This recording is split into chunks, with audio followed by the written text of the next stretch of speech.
Welcome, ladies and gentlemen, to Dale Brisby Reacts. Is that what this is? Yeah, to Rodeo Rex. Dale Brisby Reacts to Rodeo Rex. We have Jordan Halverstein in the house. She has been managing Rodeo Rex for some time now and scouring the internet to try to find just some of the most, you guessed it, gruesome Rodeo Rex. Not necessarily gruesome, just gnarly. That's what Donnie Ray Daytona would say, gnarly.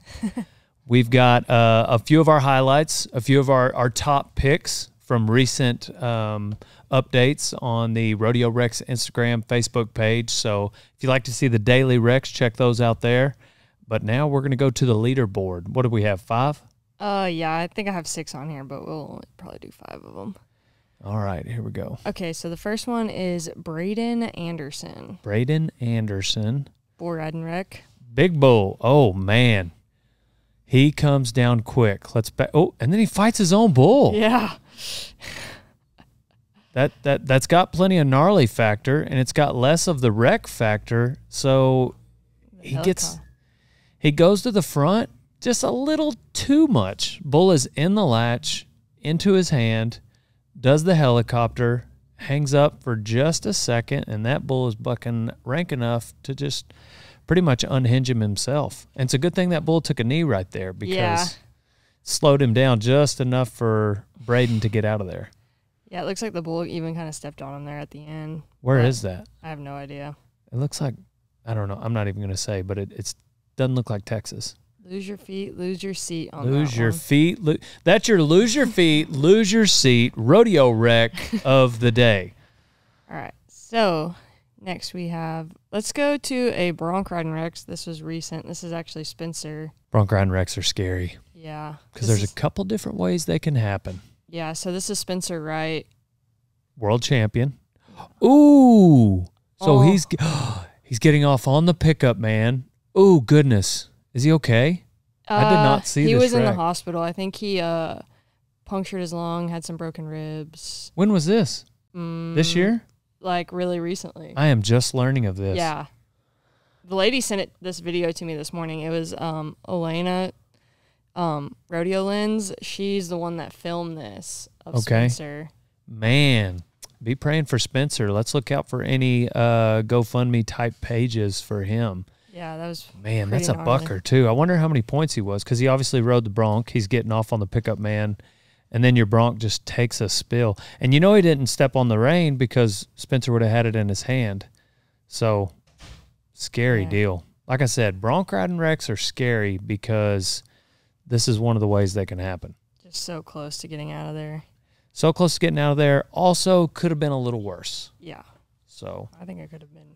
Good Lord was watching over Spencer on that one. Going to number 3. Clint Shamblin. Clint with a K. Shamblin, 113. Looks like a bulldogging wreck. Ooh. Misses a steer. Gets kicked by the hazer. This is what we in the biz like to call a double entendre.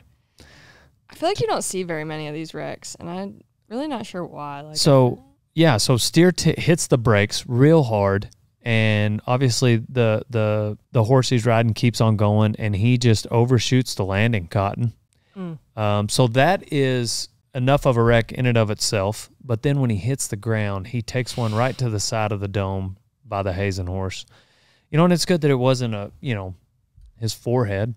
You know? Yeah. I guess, if you want to try to find the positives in that, at least it wasn't his forehead. Yeah. Or on the back of it. Yeah. All right, so now I'm going to show you a wreck of mine. Ooh. Because I don't think I've shown you this one. Maybe. Jordan Halverstein. This is back in North Carolina. No, this is actually at Naps in Texas. This is actually at Naps. Bull's out there, riding to the left, into her hand. Oh, goodness. Did you get, like, knocked out? No. Stunned you for a second? I punctured my lung. Ooh. Right here, I think. Because, like, I did this whole, like, backwards. That's like a scorpion in the air. I bet you didn't have to go to the chiropractor for, like, a year. No. Did it pop every bone in your body? I don't remember. I mean, probably. So you did what now? I guess when that bull hit me in the back, I didn't break any ribs, but I guess he like pushed all my ribs into my lungs and actually created a hole. And so I had pneumothorax, which is where the air from your lungs seeps out and like gets trapped between the skin and whatever. It's really dangerous, apparently. Yeah. And so I'd say. Oh, Bullfighter took the shot for you. Yeah, I tripped him, I think.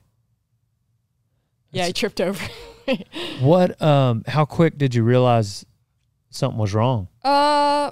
Pretty fast. Like I was pretty out of breath, and I was sitting there, and I was taking off all my stuff, and everyone's like coming over and asking me if I'm okay, and I'm like yelling at them because I'm like, dude, I'm fine.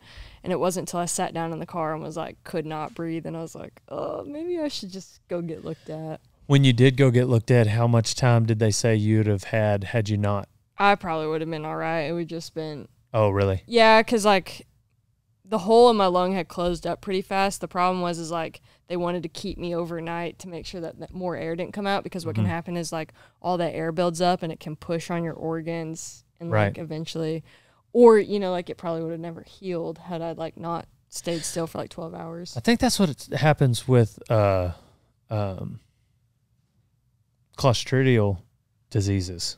Yeah, like in horses, they get that skin under their, or get that air under their skin. Yeah.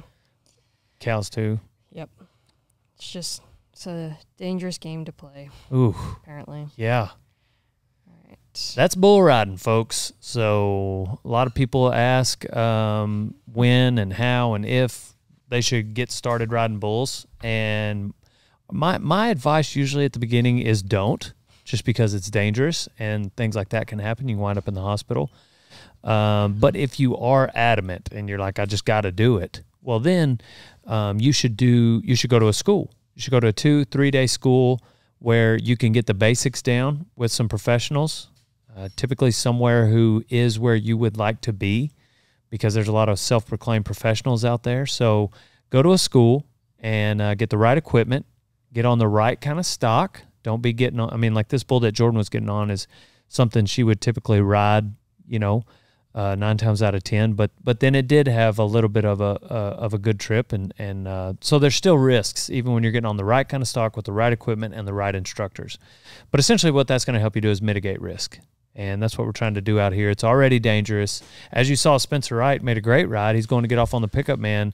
There's still the danger factor. He was literally moments away from being done and walking away safely. It was probably high 80s, if it's one of his average scores. And so there's still a danger factor in the chute, dismount, and then obviously in the ride, if you come off too early. So just take that in consideration, number one. But number two, if you are going to do it, find you a school. Sankey Rodeo Schools has some good ones. Gary LaFew put some on. Cody Custer has a long list of schools that he's doing this year. There's just there's a lot of opportunities to learn out there. So then after that, you need to find somewhere where you can get on consistently, get on the right kind of stock consistently. A lot of practice pens, cowboy churches down here in the South. They'll have some places where you can get on. So find you a little honey hole like that, camp out, get on a bunch, and then just once you conquer that level, go to the next level. What do we have next? So I have a goat tying wreck because obviously they're my favorite, and this girl hits the ground hard. Yeah, we get a lot of goat tires on the Rodeo Rex page. Oh, goodness. That poor gal. Yeah. It looked like her foot went all the... Oh, did she hang a stirrup? Yeah, it looks like she hung catches, something. What is that? I don't know, but... Or maybe it's on her pant leg. See? It's her pant leg comes up, and I guess it hooks on... Oh, I bet it hooks on the top of the stirrup. Yeah. I bet that's her pant leg. Ooh, it sure is. And then the way those stirrups are on the leathers, there's, just a little bit of a hook there when it comes out of the stirrup leather. And I bet her old pant leg was just, she had them bell bottoms on. I can't tell if her tailbone hurts her more or if her head hurts her more. It looks like shoulder area hit first, but her tailbone is definitely hurting. It's like she's like reaching for her tailbone, but like her head just smacks the ground. Do we know what's her name? Her name is Sydney. Sydney. Was she okay? Yeah, I mean her mom is actually the one that sent it in, but she didn't She didn't say anything happened. Yeah, imagine if it was too sore. serious, she probably wouldn't have sent it. Yeah. Probably pretty sore for a couple days, but I don't think. Goat tires, you got to be tough. Yeah. You never know when that wreck is going to come either. But yeah, they just get off a horse going full speed, and you better have some quick feet because, ooh, then you got to tie a goat down. And the goats just keep getting bigger and bigger, I hear. So I have one more, and this is another shoot dogging, or a steer dogging. Ooh. Over the front end. Got his feet up underneath the steer. A lot of momentum when you come off of those horses like that, just like in the goat tying. That momentum's got to go somewhere. And slid underneath it, end over end. See, that's why I don't steer wrestle. Yeah. That's why I don't steer wrestle. Hey, right there. Kudos for you for not letting go. Oh, did he hold on to him? Until it went all the way Last over. second. Yeah. And you can only hold on to those horns so long before they're doing the 360. Yeah. We've got an in-house steer wrestler, Gabriel Breseño. Had a few bull riding injuries. And he just decided that he'd like to try his hand at steer wrestling. So we got a longhorn that is getting large right now that he's been turning over. Belly on him now. Actually belongs to my mom, so yeah, he's probably about to go back soon. Yeah. We're gonna maybe turn him over 1 or 2 more times, but yeah, give mom her longhorn steer back. But yeah, steer wrestling, look out. They got schools for that too. Gabe's going to one in November. If you are in this sport, so long as this sport exists, you know, you're liable to see someone you know on rodeo wrecks because they happen. And that's part of why, you know, a lot of people come to watch them. It's for the wrecks. Yeah. Especially like that one you had. That was the gnarliest. That was the wreckinest wreck of the day for rodeo wrecks. Yeah. It was fun. It was a fun time. How many times have you been hospitalized? Oh, a couple. Haven't you had a dozen surgeries? Yeah. Yeah. But not all of them are bull riding related. Okay. How many are bull riding related? Probably half of them, at least. Yeah. 6 or 7. That's a bunch. Hospital bills. On to the next one. Thank you so much for watching the Dale Brisby YouTube channel. Thank you for following Rodeo Rex. It's fun to get to just check in and see what kind of shenanigans have happened over the last couple of weeks or month on Rodeo Rex. And it's great to get in front of this lens. Thank you so much for watching this long into the video. And if you have, you might be interested in checking out dalebrisby.com.